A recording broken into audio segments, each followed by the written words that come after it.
Hello friends, എല്ലാവർക്കും good morning. അപ്പോൾ എല്ലാവർക്കും ഇന്നത്തെ അത്യുഗ്രൻ വിശേഷത്തിലേക്ക് തന്നെ സ്വാഗതം. തുടങ്ങുമ്പോൾ തന്നെ വക്കീലിനെയാണ് കാണിക്കുന്നത്. അപ്പോൾ വക്കീൽ പറയുകയാണ്, ഇയാൾ ചെയ്ത കുറ്റം ഒരിക്കലും ക്ഷമിക്കാനോ പൊറുക്കാനോ കഴിയാത്തതാണ്. അതുകൊണ്ട് ഇയാൾക്ക് തക്കതായ ശിക്ഷ തന്നെ കൊടുക്കണം യുവർ ഓണർ. ഇയാളെ ജീവിതകാലം മുഴുവനും ജയിലിൽ കിടത്തി അവസാനം തൂക്കുമരണത്തിന് ഇരയാക്കിയാലും കുഴപ്പമൊന്നുമില്ല. പെണ്ണുങ്ങളെ അപമാനിക്കുന്നതോടൊപ്പം ഇയാൾ ചെയ്തത് പെണ്ണുങ്ങളോട് ചെയ്യാൻ പാടില്ലാത്ത കാര്യങ്ങളാണ്.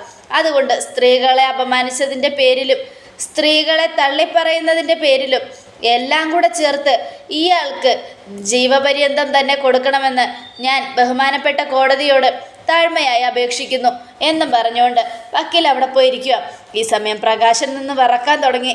ഈശ്വര, എനിക്ക് പണി കിട്ടുമല്ലോ, ഇനിയിപ്പോൾ എന്താ ചെയ്യുക എന്നൊക്കെ ആലോചിച്ചുകൊണ്ട് ഈ സമയം ജഡ്ജ് ഈ കേസിൻ്റെ വിധി പറച്ചിൽ ഈ മാസം 17-ാം തീയതി പറയുന്നതായിരിക്കും എന്നും പറഞ്ഞുകൊണ്ട് കോടതി പിരിച്ചുവിടുക. അങ്ങനെ പ്രകാശൻ വിറച്ച് ഇറങ്ങി നിൽക്കും. ഇങ്ങനെ കിരീടം, കല്യാണിയും പിന്നെ ലക്ഷ്മിയൊക്കെ പുറത്തേക്ക് പോയി. ഈ സമയം വക്കീലിനെയാണ് കാണിക്കുന്നത്. വക്കീൽ പ്രകാശനോട്, എന്ത് പരിപാടിയാണോ താൻ കാണിച്ചത്? താനല്ലേ പറഞ്ഞത് ആ ലക്ഷ്മി വരത്തില്ല എന്ന്? പിന്നെ ആ വന്നത് ആരാടോ? അവരുടെ പ്രേതമായിരുന്നോ? സത്യമായിട്ടും വക്കീലെ, എനിക്കറിയില്ലായിരുന്നു. അവർ വരില്ല എന്ന് തന്നെ ഉറപ്പിച്ചിരുന്നതാണ് ഞാൻ. ഇതൊരുമാതിരി മനുഷ്യനെ മെനക്കെടുത്താനായിട്ട്. അവർ വന്നപ്പോൾ ഞാൻ പെട്ടുപോയെന്നുള്ള കാര്യമാണ് ഉറപ്പ്.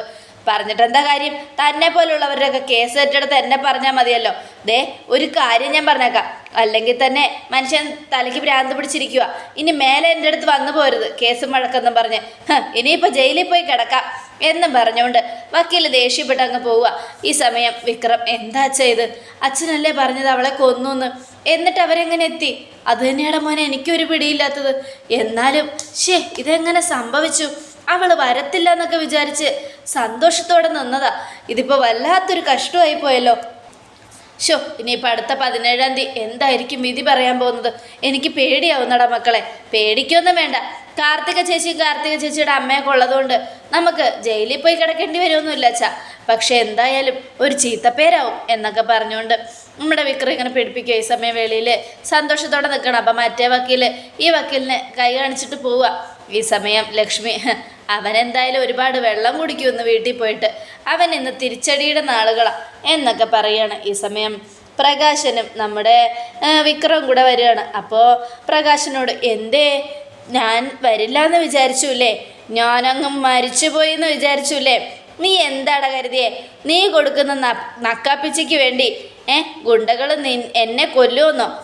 എന്നാലേ നീ കൊടുക്കുന്ന നക്കാപ്പിച്ചയേക്കാൾ കൂടുതൽ കൊടുക്കാൻ എൻ്റെ കയ്യിൽ ഇപ്പോഴും ആസ്തി ഉണ്ടറാ. അതുകൊണ്ട് ഞാൻ അങ്ങനെ നീ വിട്ട ഗുണ്ടയെ വിലക്കെടുത്തു എന്നുള്ളതാണ് സത്യം. നീ ഒന്ന് കരുതിയിട്ടോ മോനെ, എത്ര ഗുണ്ടകളെ ഇറക്കിയാലും എന്നെ ഒരു ചുക്കും ചെയ്യാൻ പറ്റില്ല. നീയും നിൻ്റെ രാജപ്പനും കൂടെ ചേർന്ന് ഒരു 10-50 എണ്ണത്തെ കൂടെ ഒരുമിച്ച് വിട്ടാലും അവരൊക്കെ എൻ്റെ മുൻപിൽ തൊഴുതിട്ട് പോവും. അത്രയ്ക്ക് കോടീശ്വരിയാടാ ഞാൻ. നീ എന്താ കരുതിയെന്ന്? എന്നെ കൊന്നിട്ട് ഈസി ആയിട്ട് നിനക്ക് സന്തോഷത്തോടെ ജീവിക്കാമെന്നോ? ഈ ജീവിതകാലം മുഴുവനും നിന്നെ ജീവിക്കാൻ ഞാൻ അനുവദിക്കില്ലടാ. എൻ്റെ മോളോടും എന്നോടും ഈ കല്യാണിയോടും അവളുടെ അമ്മയോടും ചെയ്ത ക്രൂരത, അതിൻ്റെ ഓരോ ക്രൂരതയിലും എണ്ണി നിന്നോട് ഞാൻ കണക്ക് ചോദിക്കും എന്നും പറഞ്ഞ് ലക്ഷ്മി അങ്ങ് പോവുക. ലക്ഷ്മി പോയി കഴിഞ്ഞതും, അയ്യോ, ഇവിടെ നിന്ന് കോടതിയുടെ അകത്തേക്ക് പോകുമ്പോൾ കാണിച്ച ആ ഒരു ആവേശമൊന്നും മുഖത്തില്ലല്ലോ പ്രകാശ. അത് കേട്ടതും പ്രകാശൻ തലയും കുമ്പിട്ട് നിൽക്കുക. അപ്പോൾ വിക്രം, ആവേശമൊക്കെ ആവിയായി പറന്നുപോയി കിരണേട്ട എന്നും കല്യാണിയും പറയുക. ഇത് കേട്ടതും വിക്രം തുറച്ചു നോക്കുക. നീയൊക്കെ എല്ലാം അറിഞ്ഞിട്ടല്ലേടി ഇവിടെ നിന്ന് അഹങ്കാരത്തോടെ സംസാരിച്ചത്? അതേടാ, എല്ലാം അറിഞ്ഞിട്ട് തന്നെയാണ് സംസാരിച്ചത്. എന്തായാലും നീയൊക്കെ തോൽക്കുമെന്ന് എനിക്ക് നന്നായിട്ട് അറിയായിരുന്നു. അതുകൊണ്ടാ എൻ്റെ കിരണേട്ടൻ മീശയും പഠിച്ച് താടിയും പഠിച്ച് സാരി ഉടുക്കുമെന്ന് പറഞ്ഞപ്പോൾ ഞാൻ മിണ്ടാതെ നിന്നത്. കിരണേട്ടാ, ചിലരൊക്കെ ചില വെല്ലുവിളികളൊക്കെ നടത്തിയായിരുന്നു. അത് ശരിയാ. അല്ല, പിന്നെ കാർത്തികയുടെ അമ്മയും ഇയാളും കൂടെ കല്യാണം കഴിച്ചു കഴിഞ്ഞാൽ ഇയാൾ പറയുന്ന പോലെ കേൾക്കണമെന്ന് പറഞ്ഞു. പിന്നെ അത് നടന്നില്ലെങ്കിൽ ഇയാൾ പകുതി മീശ എടുക്കുമെന്നൊക്കെ വെല്ലുവിളിച്ചായിരുന്നില്ലേ കല്യാണി? അതൊക്കെ ഇയാൾ എടുക്കും കിരണേട്ടാ. കിരണേട്ടൻ ധൈര്യമായിട്ടിരിക്കേ. ഇല്ലടാ, ഞാൻ ഒരിക്കലും എൻ്റെ പാതി മീശ എടുക്കില്ല.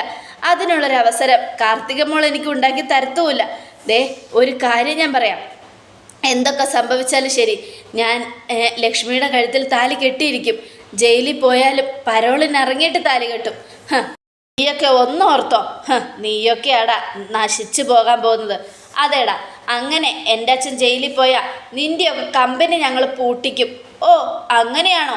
എന്നാലേ നീ ഇയാളുടെ മോനാണെന്ന് ഞങ്ങൾ പറയും. ഇയാൾ തന്നെയാണ് നിൻ്റെ തന്തേന്ന് ഞങ്ങൾ പറയും. അത് കേട്ടത് വിക്രമും പ്രകാശനും വീണ്ടും ഒന്ന് ഞെട്ടി. ഈ സമയം വാമനെ നമുക്ക് പോകാം എന്ന് പറഞ്ഞുകൊണ്ട് രണ്ടെണ്ണം അവിടെ നിന്ന് പോവുക. പോകുന്ന പോക്ക് കണ്ടില്ല കല്യാണി, ഇപ്പം പറയാൻ മറുപടിയൊന്നുമില്ല. ആ നടക്കട്ടെ കിരണേട്ടാ, എന്താന്ന് വെച്ചാൽ നടക്കട്ടെ. നമ്മളെന്തായാലും കാണാൻ പോകുന്ന പൂരം ഇങ്ങനെ കണ്ടു രസിക്കുന്ന തന്നെയല്ലേ നല്ലത് എന്നൊക്കെ പറഞ്ഞ് കിരണും കല്യാണിയും പോവുക. ഈ സമയം കാർത്തികയാണ് കാണിക്കുന്നത്. കാർത്തിക ഫോണിൽ സംസാരിച്ചുകൊണ്ടിരിക്കുക. ആണോ, അങ്ങനെയൊക്കെ സംഭവിച്ചോ? ആ സംഭവിക്കണമല്ലോ, എന്തായാലും അയാൾക്ക് തിരിച്ചടി കിട്ടേണ്ട സമയം. അതെ ഞാൻ പിന്നെ വിളിക്കാവേ, ദേ ഒരാൾ വരുന്നുണ്ട് ആ എന്നൊക്കെ പറഞ്ഞുകൊണ്ട് കാർത്തിക ഫോൺ കട്ട് ചെയ്യുക. അപ്പോഴേക്കും മൂങ്ങ വന്നു. എന്തായി മോളെ? പോലീസ് സ്റ്റേഷൻ അല്ല കോടതിയിലേക്ക് പോയവരുടെ വിവരമൊന്നുമില്ലല്ലോ, അവരൊന്നും വിളിച്ചു പോലും ഇല്ലല്ലോ മോളെ. അത് തന്നെ അമ്മമ്മ എൻ്റെയും ടെൻഷൻ. അവിടത്തുള്ള കാര്യം അറിയാൻ വേണ്ടി ആകാംക്ഷയോടെ കാത്തിരിക്കുക. ഞാൻ മാത്രമല്ല, എന്നെക്കാളും കൂടുതൽ ആകാംക്ഷയാണ് എൻ്റെ അമ്മയ്ക്ക്. ആ എത്രയും പെട്ടെന്ന് അച്ഛൻ അമ്മയുടെ കഴുത്തിൽ താലി കെട്ടണമെന്നാണ് അമ്മയുടെ ആഗ്രഹം. അതൊക്കെ നടക്കും മോളെ, മോള് ധൈര്യമായിട്ടിരിക്കും എന്നൊക്കെ പറഞ്ഞുകൊണ്ട് മൂങ്ങ ഇങ്ങനെ നിൽക്കുമ്പോഴേക്കും വിക്രം വരിക. വിക്രത്തിനെ കണ്ടതും അയ്യോ പ്രകാശനെ കാണുന്നില്ലല്ലോ മോളെ. വിക്രത്തിൻ്റെ മുഖം ആകെ വാടിക്കരിഞ്ഞിരിക്കുകയാണല്ലോ. ഈ സമയം എന്തായി മക്കളെ, എന്തായി കോടതിയിലെ കാര്യങ്ങളൊക്കെ? ലക്ഷ്മി വരാതെ കേസ് നമുക്ക് അനുകൂലമായോ? പിന്നെ ഓലക്ക ദേ അങ്ങനെ ഒന്നും സംഭവിച്ചിട്ടില്ല അമ്മമ്മേ. ഒട്ടും പ്രതീക്ഷിക്കാതെ നമുക്ക് ചതി പറ്റിപ്പോയി. എന്താ മക്കളെ, എന്താ അത് പിന്നെ കറക്റ്റ് മൊഴി സാക്ഷി മൊഴി പറയാനായിട്ട് ആളെ വിളിച്ചപ്പോൾ അവരിതേ പല്ല് വിളിച്ചോണ്ട് അങ്ങ് കയറി വന്നു. അത് അച്ഛനും എനിക്കൊക്കെ വലിയ ഷോക്കായിപ്പോയി. ചേടാ ഇനിയിപ്പോൾ എന്ത് ചെയ്യും മോനെ? പ്രകാശന് ജയിലിൽ കിടക്കേണ്ടി വരുമോ? മിക്കവാറും ഉണ്ടാവുന്ന എനിക്ക് മനസ്സിലാക്കാൻ കഴിഞ്ഞത്. കാരണം അതുപോലെയല്ലായിരുന്നോ ആ ജഡ്ജിയുടെ സംസാരം? ഓ എന്നാലും അച്ഛൻ്റെ കാര്യം പോക്കാം അമ്മമ്മേ. ഇത് വലിയ കഷ്ടമായല്ലോ. ഈ കേസോടുകൂടെ കല്യാണം നടത്താമെന്ന് ഞാൻ ആഗ്രഹിച്ചിരുന്നതാ. അതുപോലെ എൻ്റെ അമ്മയും. ഇനിയിപ്പോൾ ഒന്നും നടക്കില്ല. വല്ലാത്ത കഷ്ടം തന്നെ എന്നും പറഞ്ഞ് കാർത്തിക ദേഷ്യപ്പെട്ട് അങ്ങ് പോകുന്ന പോലെ പോവുക. എടാ നിൻ്റെ അച്ഛൻ കേസിൽ ജയിക്കണമെന്ന് നമ്മളെക്കാളും കൂടുതൽ പ്രാർത്ഥിച്ച ആളാ ആ പോകുന്നത്. അങ്ങനെയുള്ളപ്പോൾ അവൾക്ക് സങ്കടം ഇല്ലാതിരിക്കുമോ? എനിക്കറിയാമേ അമ്മുമ്മേ, പിന്നെ എന്ത് ചെയ്യാനാ എന്നൊക്കെ പറയുകയാണ്. ഈ സമയം പിന്നീട് കാണിക്കുന്നത് നമ്മുടെ രാജപ്പണ്ണനെയാ. എന്നാലും എൻ്റെ രാജപ്പ അണ്ണ, നിങ്ങൾ ചെയ്തത് ഒട്ടും ശരിയായില്ല. ഇത് എന്നെ കൊണ്ടൊന്നും പറയിപ്പിക്കരുത്. ഒരു ഗുണ്ടയെ ഇറക്കിയിട്ട് അയാൾ അവരെ കൊല്ലാതെ നമ്മളെ പറ്റിച്ചു. അത് കേട്ടത് അതെങ്ങനെ ശരിയാവും? അതെങ്ങനെ പറ്റിക്കും? എടാ ഒരു കൊട്ടേഷൻ ഏറ്റെടുത്ത് അവനങ്ങനെ ആരെയും പറ്റിക്കില്ലടാ. എന്നാലേ കോടിക്കണക്കിന് സ്വത്തുള്ള ആ ലക്ഷ്മി എന്ന് പറയുന്നവൾ അവനെ വിലക്കെടുത്ത് കാണും. അതുകൊണ്ടായിരിക്കും അവൻ എന്നോട് വന്ന് കൊന്നു എന്ന് പറഞ്ഞ് നമ്മളെ സന്തോഷിപ്പിച്ചത്. എന്നാലും എന്തോരം പ്രതീക്ഷയോടെയാ ഞാൻ കോടതിയിലേക്ക് പോയത്. എല്ലാം തൊലഞ്ഞല്ലോ എന്നൊക്കെ പറയണം. അത് കേട്ടതും ഇനിയിപ്പോൾ എന്ത് ചെയ്യോടാ പ്രകാശ? അപ്പം എൻ്റെ കാശ് നീ തരുമോ? കാശ് തരും, പക്ഷേ ഈ ഗുണ്ടയ്ക്ക് വേണ്ടി ചിലവാക്കിയതിൽ നിന്ന് ഒരു 5 പൈസയും തരില്ല. അതെന്താണ് പ്രകാശം നീ അങ്ങനെ പറഞ്ഞത്? ഞാൻ പറഞ്ഞ കാര്യം സംഭവിച്ചില്ലല്ലോ. ലക്ഷ്മിയെ കൊല്ലണമെന്ന് പറഞ്ഞിട്ടല്ലേ ഞാൻ നിങ്ങളോട് പൈസ കൊടുക്കാൻ പറഞ്ഞത്. പക്ഷെ അവൻ ലക്ഷ്മിയെ കൊന്നില്ല. അങ്ങനെയുള്ളപ്പോൾ എങ്ങനെയാണ് ഞാൻ നിങ്ങൾക്ക് പൈസ തരുന്നത്? ശരി വേണ്ട, അത് ഞാൻ സഹിക്കാം. പക്ഷെ ഒരിക്കലും എനിക്ക് എൻ്റെ മറ്റേ പൈസ തരില്ല എന്ന് പറയരുത്. അങ്ങനെ പറഞ്ഞാൽ ഈ രാജപ്പന് ദേഷ്യം വരും കേട്ടോ. ഒന്ന് പോടോ ഉണ്ടാ. ഒരു കാര്യം ഞാൻ പറയാം, അല്ലെങ്കിൽ തന്നെ ഞാൻ കലിയും കയറി നിൽക്കുക. തൻ്റെ ഒരു ഒടുക്കത്തെ ഗുണ്ട, ആ ഗുണ്ട ഒരു ഉണ്ടയും ചെയ്തില്ല എന്നൊക്കെ പറഞ്ഞ് പ്രകാശിനിങ്ങനെ ദേഷ്യപ്പെടല്ലേടാ പ്രകാശ. എടാ ഒരു കാര്യം ചെയ്, നീ ലക്ഷ്മിയുമായിട്ടുള്ള കല്യാണം നടക്കണമല്ലോ. അതിന് നീ പരോളറിൽ ഇറങ്ങിയാൽ ഉടനെ അവളുമായിട്ടുള്ള കല്യാണം അങ്ങ് നടത്ത്. അതായിരിക്കും നല്ലത്. അത് രാജപ്പണ്ണ ഞാൻ തീരുമാനിച്ചിരിക്കുക. ലക്ഷ്മിയെ കല്യാണം കഴിച്ചിട്ട് വേണം എനിക്കൊന്ന് വിലസാൻ. എന്നെ താഴ്ത്തിയവരുടെ മുൻപിൽ എനിക്ക് തല ഉയർത്തിപ്പിടിച്ച് നിൽക്കണം രാജപ്പണ്ണ. അതിന് ഞാൻ ഏതറ്റം വരെ പോകേണ്ടി വന്നാലും പോകും. പോണം, നീ ഏതറ്റം വരെ വേണേലും പോയിക്കോ. പക്ഷേ എൻ്റെ കാശ് അത് കിട്ടിയില്ലെങ്കിൽ ഈ രാജപ്പൻ്റെ തനി സ്വരൂപം നീ അറിയും. അന്ന് ഇടിച്ച് പരുവാക്കിയതുപോലെ അല്ല നിന്നെ ഞാൻ ചെയ്യാൻ പോകുന്നത്. നിന്നെ ഞാൻ കെട്ടി തൂക്കി ഒരു മരത്തിലിട്ട് കൊല്ലും, മനസ്സിലായോ? ആ എന്നും പറഞ്ഞുകൊണ്ട് രാജപ്പൻ അങ്ങ് പോയി. ആകെ മൊത്തത്തിൽ മനുഷ്യന് തലയ്ക്ക് ഭ്രാന്ത് പിടിക്കുക. ആ ലക്ഷ്മിയുടെ വരവിൽ എല്ലാം നഷ്ടപ്പെട്ടു എന്നൊക്കെ ആലോചിച്ചുകൊണ്ട് നമ്മുടെ പ്രകാശൻ പിന്നീട് സരയുവിനെയാണ് കാണിക്കുന്നത്. സരയുവാണെങ്കിൽ നല്ല ഉറക്കുക. ഉച്ചമയക്കമാണേ. അപ്പോൾ ശാരി വന്ന് ഒളിഞ്ഞു നോക്കുകയാണ്. കുഞ്ഞ് കളിച്ചുകൊണ്ട് കിടക്കുക. അപ്പോൾ ശാരി ഉച്ചയ്ക്ക് അവൾക്ക് ഇഷ്ടമുള്ള ഭക്ഷണം കഴിച്ച 2-3 മണിക്കൂർ അവൾ കിടന്ന് ഉറങ്ങാറുള്ളതാണ്.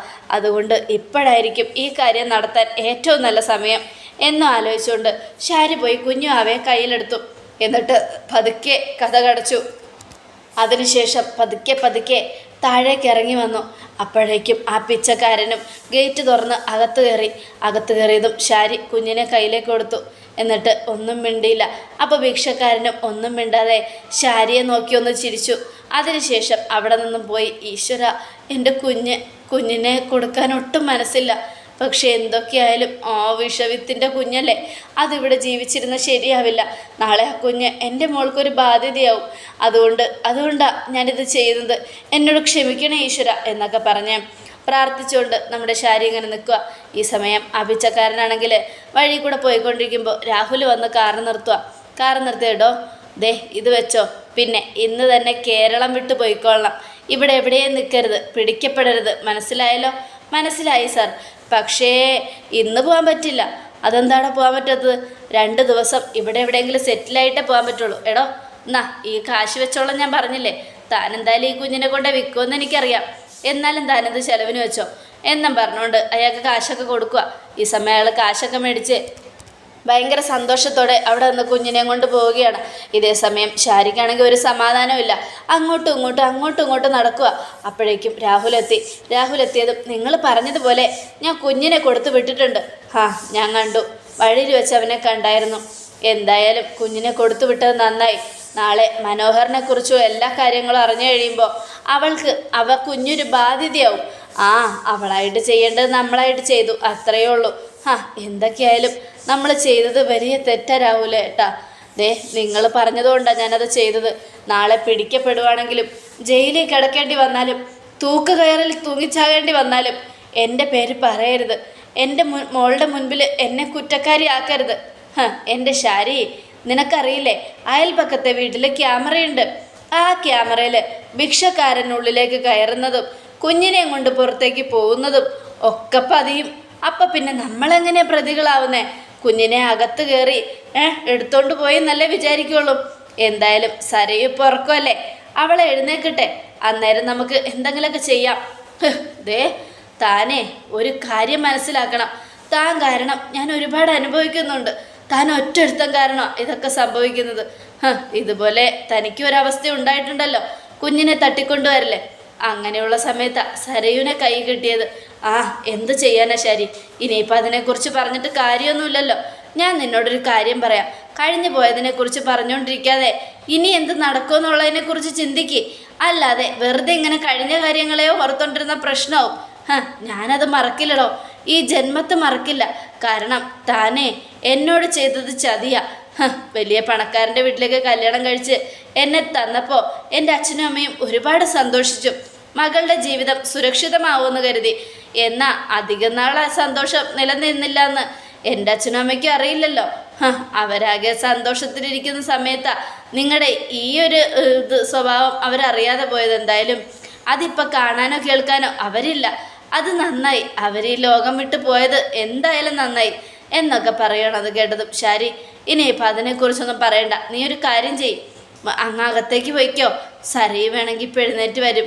കുഞ്ഞിനെ ഏതിലെ കൊണ്ടുപോയി എവിടെ പോയി എന്നൊക്കെ അവൾ അന്വേഷിക്കും.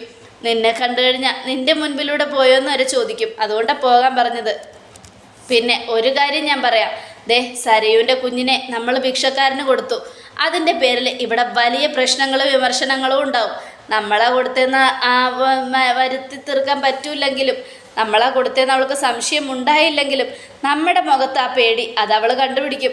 അതുകൊണ്ട് സൂക്ഷിക്കണം കേട്ടല്ലോ. ഞാൻ സൂക്ഷിച്ചോളാം. നിങ്ങൾ ഒറ്റൊരുത്തം കാരണം നിങ്ങൾ പേടിക്കൊന്നും വേണ്ട ശരി. എന്തായാലും രൂപയുടെ കയ്യിൽ നിന്നും കുറച്ച് കാശ് മേടിക്കണം.